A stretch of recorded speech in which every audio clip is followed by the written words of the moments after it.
Hello, my name is Tyler Esselman. My name is Michael Osinski. And you are listening to... This one goes to 11!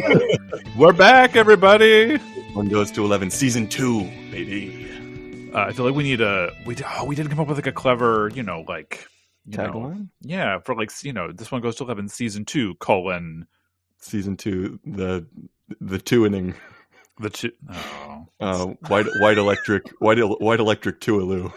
Or there was some TV show or movie that I used to watch. I remember they used to make this joke about like Friday the 13th part 12, Jason Takes Madrid or something like that. So yeah. I can't remember what that was, but we need something like that. Something that blank makes it seem takes like, blank is always funny. Yeah, and it makes it seem like, we're a horror movie, which is not can be that far off. No. We could make some changes. We might be your worst nightmare of a podcast. Make some real changes this season. yes, we have.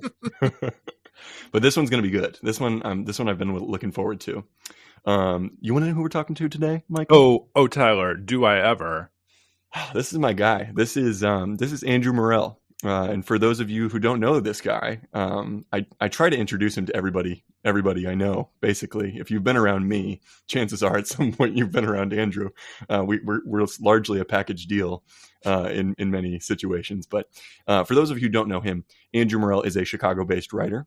We have been friends since the first day of 7th grade at Sparing Middle School in St. Louis, Missouri, where we met in the brass section of the school band. And let the record show that Andrew is a much better musician than I ever will be. And he never even practiced his trombone. Not once, I don't think he ever practiced. He's naturally talented. He's got a fantastic critical mind, and I never fail to gain some sort of new perspective on the media or art, culture, whatever, when I get to spend time with him. He's just that sort of dude. Husband to Claire, dad to the small cat known as Tuna, which is an excellent cat name if you ask me. He's a brother to me, and I love this guy, and I get the feeling you all will too. Tuna is an excellent name for a cat. I know, right? I was blown away. Yeah, that's pretty stellar. Yeah, he took it though, so it's his. And Tuna. Yeah, and there are no repeats in pet names. So. May she live forever. May she be the only tuna cat ever. Well, why don't we hear what he has to say, and let's cover our first album of the second season. Yes. Woo-hoo.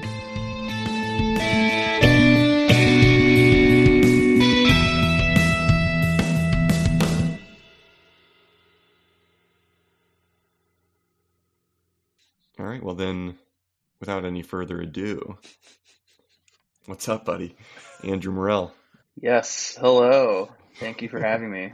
We're very excited to have you. This has been a highly anticipated day, and you're somebody that, I mean, I'm biased, but I wanted to fold you into this thing as soon as possible. You've been telling me about it for a while, I guess. So yeah. Glad to finally be making it happen.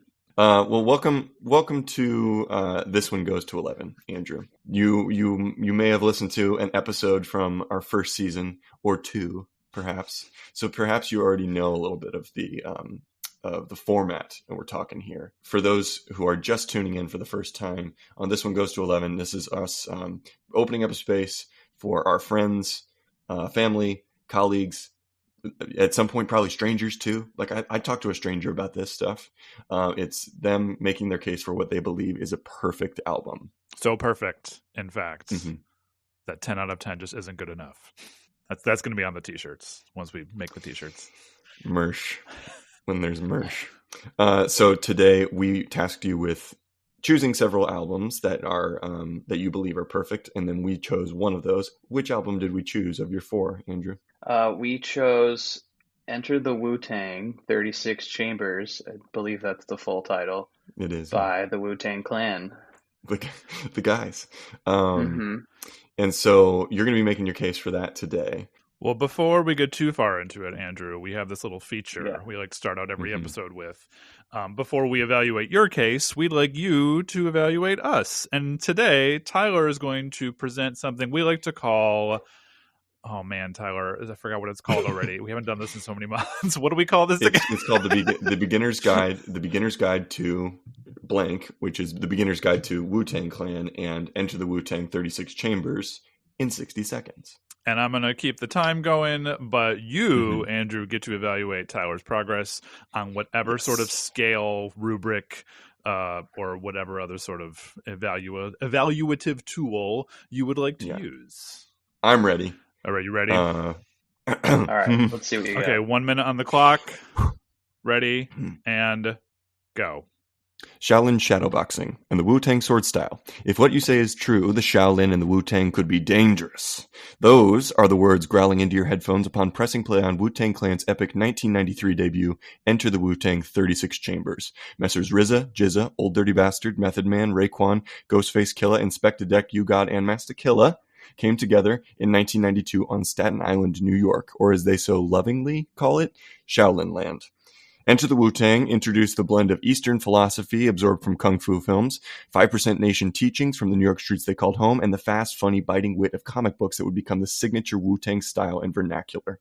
RZA, as the group's de facto leader, produced, mixed, arranged, and programmed the record. Not having much in the way of sterling recording equipment or access to the best facilities, the minimalist yet impactful, gritty sound paved the way for a renaissance in East Coast hip-hop that includes the likes of Nas, Biggie, Mobb Deep, and Jay-Z. Consistently called one of the most important albums of any genre of the 90s and right up there with the greatest hip-hop albums of all time, I encourage you to check this old fly shit out. Nice. That I read all the words that I wrote. Well, that's what we do. I suppose that's the point. Well, Andrew, okay. how did Tyler do? In terms of giving us an intro to Wu-Tang Clan and to this album. He did pretty well. I'd say he was spitting some darts, as the Wu-Tang might say. Maybe one correction, I think, from what you said, I think they just call it Shaolin, not Shaolin Land. But I mean, they probably have called it Shaolin Land at some point for rhyming purposes. So that's a mark against me. That's a mark against me. Very minor quibble. So if you're going to put a score on the board in whatever language works for you for how I did, what would you say? I would say 11 out of 10. 11 out of 10. Easily. Oh, wow. That's some advanced calculus there. We're starting. I'm going to record that, and we're starting strong then. That's a good place to start. Nice. So 11 out of 10 for my 60-second recap. Let's talk about what your relationship with music is in general. How would you characterize it? Yeah. I mean, I would say that I came from a pretty musical family, not in a professional, none of my parents were professional musicians or anything, and neither was I. But, obviously my dad influenced a lot of my music taste growing up and into my adult life. He was in band when he was in high school. He played baritone, so also kind of influenced my eventual participation in band, which then made another really big impact on my music taste. Growing up, my dad listened to a lot of Steely Dan, obviously a lot of jazz and jazz fusion in general, but also he introduced me to Pink Floyd. First time I heard Dark Side of the Moon was because my dad showed it to me. He liked some more kind of proggy rock stuff. King Crimson he was into, right? He was King Crimson, Yes. Introduced me all that stuff, things that were very a lot of jazz fusion stuff is very virtuosic playing. The artists are at the peak of their abilities, so that's something that I really gravitated towards for into my adult life when I kind of started developing my own music tastes. Like I said, I was in band for 7 years in middle school and high school. I also sort of developed an appreciation just from the classic. I mean, I wasn't classically trained, but I appreciated the kind of person who was classically trained in music or someone who had that virtuosic ability, because I was, I could kind of understand where they were coming from there. And I also, later on, when I was going to college, then I started just to have an interest in possibly pursuing a career in music journalism, because I studied journalism and I figured that would be the most natural path for me, which I didn't really end up following ultimately in my professional life. But did do a lot of, creative music writing or music journalism writing. Are there music journalists that you like? Are there music journalists that you read like consistently? Right now, I guess not really. No, I'm kind of like out of the game, so to As it speak. were. I remember growing up, though, I would read a lot of, Pitchfork, obviously. Right. Late 2000s, early 2010s, Pitchfork was very, very formative for me. I read a lot of Robert Christgau was one, like kind of famous music critic that from like our parents' generation. He would just like write reviews of like literally everything, and he was also kind of a curmudgeon. He wrote for the Village Voice, right? Oh yeah. He would write for Village Voice, and then he eventually like I think wrote his own like he wrote like his like consumer guide books. And his like going back and looking at some of his reviews now, it's like some of them didn't really age well. I think I looked at the one for Wu-Tang, and initially he gave it kind of a like lukewarm review, and he said that not not polished enough, like this album. He didn't really appreciate the grittiness. But then in a retrospective review, he gave it an A minus, and he said that it was worth its place in the canon. He was also not a fan of early Radiohead, if I'm not mistaken.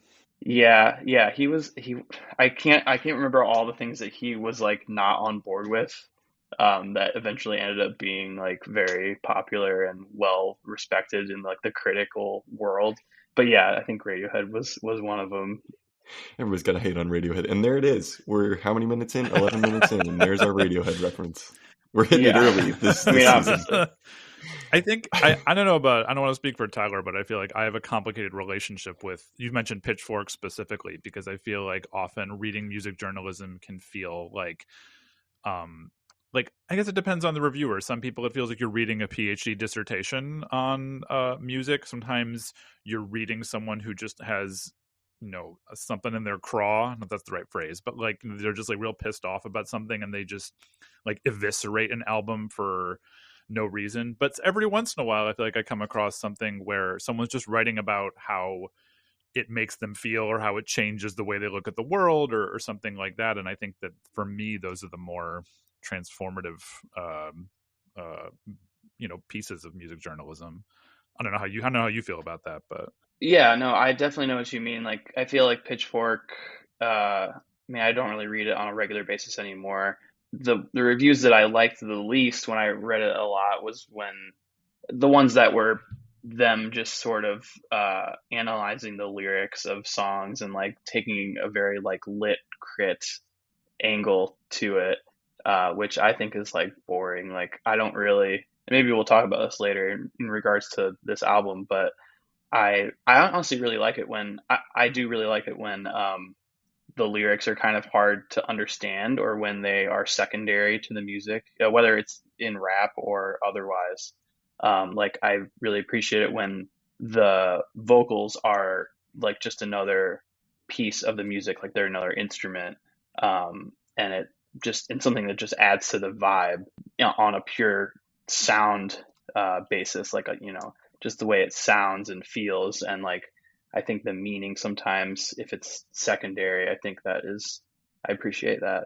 And so I appreciate when reviewers would pick up on that too, I think. You've been saying that for years too. Like I've been saying this. Overall, I'd say I like music that just has a strong kind of beat to it, or I'm really more of like a rhythm person than a melody person.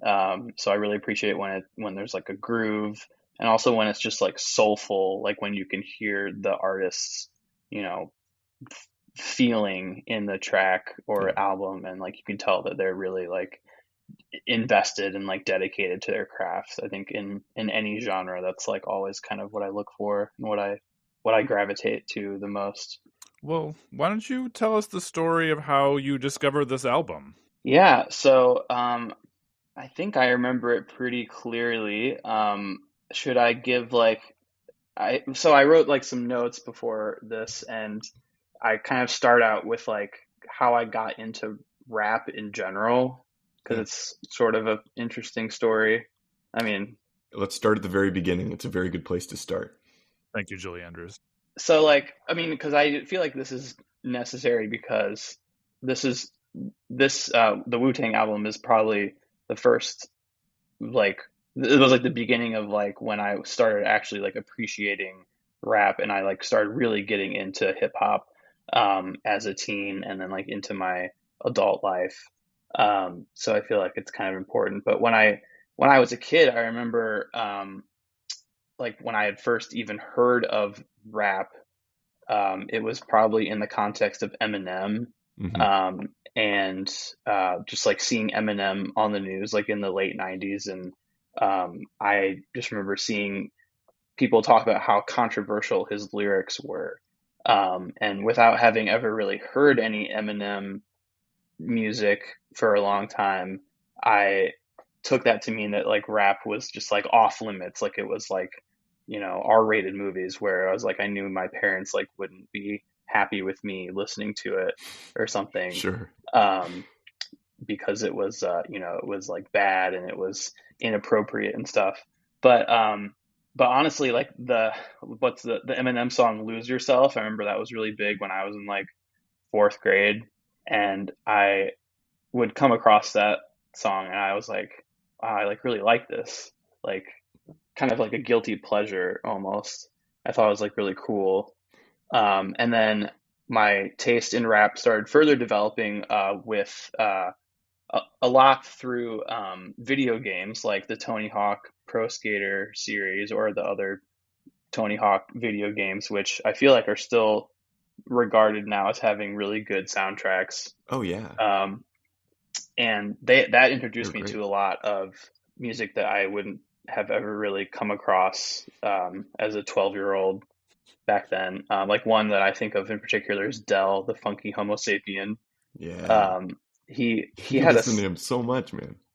I know this. yeah, he had a bunch of there was a bunch of Dell songs on like multiple different Tony Hawk games, and I really liked like his style, and that was like another one of the first rappers who I like started actually looking into Yeah. when I was like a young teenager. So that kind of leads me to I think around sophomore year of high school. I was probably like 15 years old. Um, I started like being the kind of person who, or I wanted to be the kind of person who takes music seriously and like I started thinking like a music critic. I think for the first time, and I was trying to broaden my horizons and looking into like other genres. And I think I also started becoming really obsessed with this. Is sort of something that I feel like I still do with music or movies or TV and stuff. I like always want to know like what's the best, like what are like the classic Hmm. albums in any genre, like what's like the best Oscar winning movies that like Yeah. I need to see. And that's like how I'm very drawn to that. Like I'm a sucker for critical acclaim. You love a year-end list. Yeah. Oh yeah, I definitely do.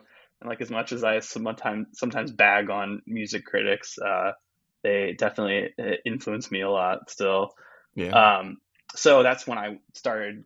That's when I probably first heard of Pitchfork and started reading Pitchfork a lot and looking at their best of lists and stuff, and finding different albums to listen to or different groups to check out. And so in that process, I found Wu-Tang, would always come up as one of the best rap groups, and 36 Chambers would be listed as one of the best rap albums of all time. So I was like, okay, I'll check this out. I probably listened to some of those like free 30-second clips on iTunes back in the day, because that was also how I discovered a lot of music, honestly. Yeah. But then I would just, obviously download it on Pirate Bay, which hopefully doesn't, hopefully the statute of limitations has passed at that point. But I think so. at this point, You're checking all of the like millennial guy music, music mechanisms. yeah, definitely. You got them I all. was I was too young for Napster. I never used Napster, but Pirate Bay was definitely a And there was big one for me. LimeWire There too, was wasn't yeah, Or LimeWire? Lime, LimeWire yeah, as well. never used that either. It's pretty confusing. It was like the way it worked was a little. It was not exactly user friendly. Right. I was gonna say. So, what was the first like when your first listen to 36 Chambers? Yeah, so I What was think that the like? first time was probably I obviously put it on my iPod and then would always listen to my iPod on the way to school, riding the bus. And I think I vaguely remember the first time I listened to this on the bus, or really the first time I listened to the album from the top. It started out with Bring the Ruckus. And honestly, the first time I listened to it, I was like kind of freaked out, like because I had never really heard anything like this before. It was very like aggressive and like ferocious, and maybe we'll talk about a little bit later. Like just even like the first verse of "Bring the Ruckus" with Ghostface. I mean, it's like so good, like such a legendary Yeah. verse and such an amazing introduction to this group, like to the whole world. It also sets up the album very well to give you that vibe that it's like unnerving, Hmm.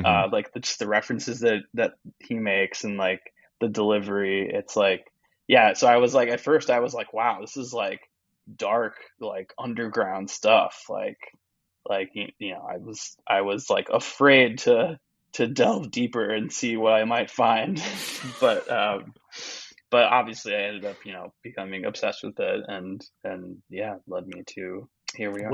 Was this an album? I know you said earlier that your father introduced you to a lot of music. Was this an album that you were able to share with your parents listening to? I remember when I was still a teen, I think I tried to introduce like my dad to Wu-Tang. I don't even remember like what song I played, probably Cream, but he Hmm. was like not having it at all. And there was also one time when my dad had to move my car in the driveway, and I had probably the CD like queued up really loud when he turned on the car, and he was not happy about the lyrical content that he was exposed to for like 2 seconds. I hope that it was So the start of the little skit leading into Method Man. I think that would have been amazing if your father had heard that. I don't think it was, but I think it was like in Old Dirty Bastard verse, probably, Oh, which sure. probably wouldn't have gone over too well either. Well, Doug, if you're listening, Stanley Clark walked so that Wu-Tang could run. Is what I say. That's right. I mean, they sample plenty of Stanley Clark and other jazz A guys ton in of their songs Thelonious too. Monk on So this album, I feel like. yeah, actually, yeah, I forgot to look into all the samples. But yeah, I mean, yeah, so much jazz influence. And RZA played a lot of the piano himself too, right? He did, yeah. It said on the Wikipedia article that, or like from an interview, he said that there was only like maybe 25% Hmm. sampling, and the rest was him playing like keyboards or synth Yeah. notes. Because yeah, I guess he knew how to play piano. RZA can do anything pretty much. And Yeah. the crazy thing is that I was thinking that reminded me of the Dr. Dre thing at the Super Bowl, where Dre just pulls up to that piano and absolutely shreds for a minute.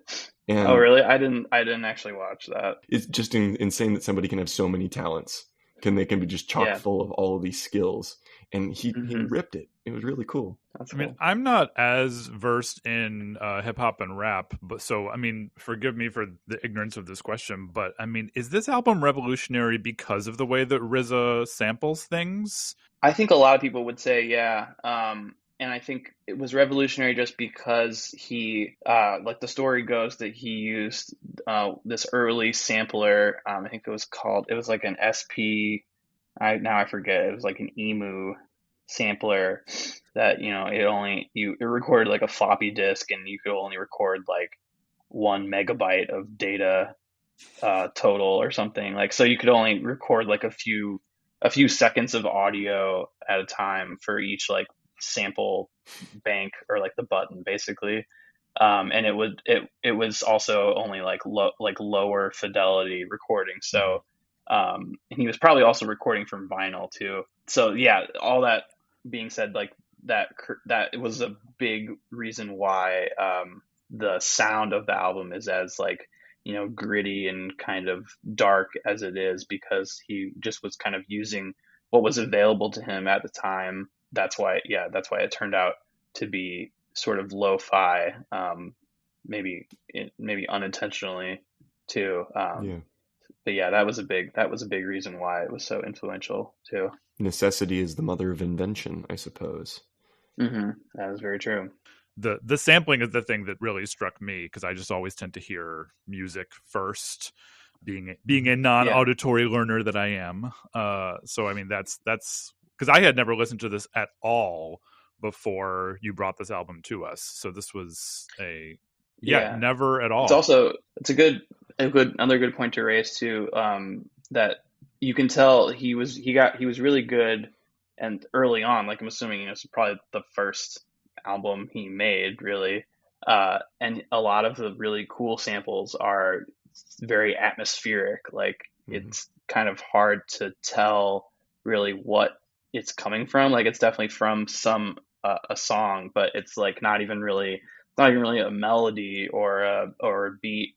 Really, it's more of like in Cream, there's like that shimmering sound that comes in like at the end of like each like 8 bars or whatever. And I remember one time I showed that song to our friend Dustin, because I wanted him to get into rap. And one thing I remember he said was like, "What is that instrument that in that song?" I was like, I mean, I don't know what instrument it is, but it's just a sound that he picked up, and it sounds cool. So that's the amazing thing about sampling. You create a new instrument every time you like cut something together. Yeah, definitely. Like, what rabbit hole did it lead you down at the time when you were first experiencing the album? I mean, I think it just led me down the rabbit hole of at first just 90s hip hop, which people I think now call the golden age of hip hop, was like maybe the late 80s to about the mid 90s, which is when a lot of the albums that are still considered the best of rap were released. So that's when I started getting into Jay-Z and Nas and Biggie, who most of their first albums came out within a year or two of 36 Chambers. And Illmatic was 94, I think, right? Yeah, and so I think also so was Biggie's first album, and then Jay-Z's first album actually I don't think was out until like 96 or so, but still was like very much in the same vein, like clearly heavily influenced by 36 Chambers and kind of the rest of Wu-Tang's production after that, which also was another thing that I really got heavy into after this album, because such a like natural lead in, and you know, part of their whole business model was like they get you hooked on this intro album with the whole group, and then RZA also produced all the solo albums for like each of the individual members. So you know, then I started listening to Raekwon's first album, Cuban Links, and Ghostface's first album, and then of course they would all be on each other's tracks. And they would all be kind of expanding on the themes that they introduced in 36 Chambers. So I always got in your car and you were listening to Liquid Swords too. Yeah, man. I mean, that one was always on. Yeah, within the span of like, this album came out in 93, and then the second Wu-Tang album came out in 97. So like within those like 4 years, they dropped all of these. Not each one of like the 9 members, I think, had their own album in that 4 years, but like GZA, Raekwon, Ghostface all had their albums that are also regarded as some of the best rap albums of all time, just within that 4 years, and RZA produced pretty much all of it. So like pretty incredible outputs, and like pretty incredible run on their part too, that really, you know, made history in music. And do you know them so well now that you could, I mean, I don't think we have time to do this, but that you could tell us about like the distinct rap styles of all 9 members? Like, have you been so involved in the music that like you can pinpoint specific stylistic things each of them does? I think for most of them, yeah. Well, we could also listen to the skit at the end of Can It Be Also Simple, where they break down their style in that a one's pretty good. funny way. It's illustrative. But I mean, yeah, I think, yeah, for most of them, I mean, yeah, I could definitely talk at length about each of their styles, especially the more distinctive ones like Ghostface, and Raekwon kind of following him, like a very abstract sort of rhyme style. And then you have like Method Man, who I think really showed his just like personality and like, his like he was like always on his A game with his like kind of witty comebacks and stuff. You had ODB, who I think pioneered the concept of the like totally insane, incomprehensible rapper. He's a maniac, which definitely I don't think had really ever been done before. I also, when I was reading more about this yesterday to kind of get ready for this, I was thinking about how there's like classically 9 members, but even on this one album, it's kind of hard to tell if there are 9. Like, there are several who come up in multiple tracks, and then there's a couple like You God and I think Masta Killa, who you can tell are a little bit more green in terms of their like lyrical abilities. And is Capadonna even on this one? I can't remember. Well, in Capadonna he's not even like one of the original 9, and so he's not on this album. He didn't get introduced until Cuban Links, Raekwon's first solo album. But then he basically is like a regular member going forward. Yeah. So it's like kind of funny how they have 9, but then they also have, I mean, Wu-Tang became known for like having this like endless list of Wu-Tang affiliates who were either like regular guests like Capadonna, or just like producers, or just like people who they would just name drop for whatever reason. Like, I think they're just like their homies, like hanging out in the studio with them. Like, so it's kind of funny how we know them as the 9. Some of them are harder to remember than others. Michael, do you think standout track time? I think it is. I mean, he already mentioned one that we're thinking of, that he's thinking of. So tell us, what's the standout track from this album? What do you want to share with us? Yeah, so I wanted to pick a standout track that is a little bit not like the easy answer, because I think the easy answer would be Cream, and that was their like big single from this album, and probably their most popular song still to this day. But I picked for my standout track Can It Be Also Simple, because it really encapsulates kind of everything this album is about, and like why it was so important in the context of the history of hip hop and music in general, because it includes the skits that I think Wu-Tang really made famous in rap, putting skits on their albums right off the bat. And then it includes Raekwon and Ghostface weaving a kind of one of their classic tales of like not rags to riches, but like rags to like responsibility. I think kind of like growing up in the projects and like having a really terrible life in a lot of ways, but finding meaning in that still, and like also learning from their past mistakes, and like in telling the story in a really interesting way, where it's like at first it's like it is like jarring, like the lyrical content and the sound, it's like kind of scary, like I was saying at first, but when you listen to it, you can tell that these guys are like really genuine, and they're not about like busting caps and stuff and all that stuff that you think like gangsters are. Like, they truly believe in like bettering themselves and like getting themselves out of their bad situation that they were born into, and telling that story. And so I think and then also we have the skit at the end where they have the interview where they break down each of their styles. But so yeah, all in all, just like a really awesome example of why this album is so unique and important. Well, let's take a listen to Can it be all so simple / intermission? That's the end of part 1. If you access this episode via our YouTube playlist, you're about to hear our guest's standout track. If you'd like to jump ahead to part 2, you'll find a link in the description of this episode.